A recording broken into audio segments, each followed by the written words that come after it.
অৰুণোদয় এতিয়া আমাৰ বিটিচিৰ নতুন প্ৰশাসনৰ লগত আলোচনা কৰি তেওঁলোকৰ লগত আলোচনা কৰি আমি দিব লাগিব, কাৰণ তেওঁলোকে আজি মাত্ৰ দায়িত্ব পাইছে। গতিকে অহাকালিৰ ভিতৰতো তেওঁলোকে লিষ্ট এখন বনাই দিব নোৱাৰে। গতিকে বিটিচি 6 লাখ লোকে অৰুণোদয় পাব। আগত যি তালিকা আমি বনাইছিলো, ডেফিনেটলি নতুন বিটিচিয়ে তাত অলপমান বিবেচনাও কৰিব।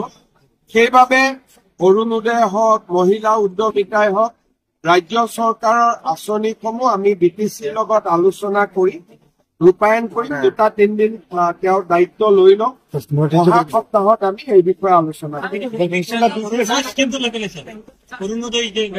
অৰুণোদয় এতিয়া আমাৰ বিটিচিৰ নতুন প্ৰশাসনৰ লগত আলোচনা কৰি তেওঁলোকৰ লগত আলোচনা কৰি আমি দিব লাগিব, কাৰণ তেওঁলোকে আজি মাত্ৰ দায়িত্ব পাইছে। গতিকে অহাকালিৰ ভিতৰতো তেওঁলোকে লিষ্ট এখন বনাই দিব নোৱাৰে। গতিকে বিটিচি 6 লাখ লোকে অৰুণোদয় পাব।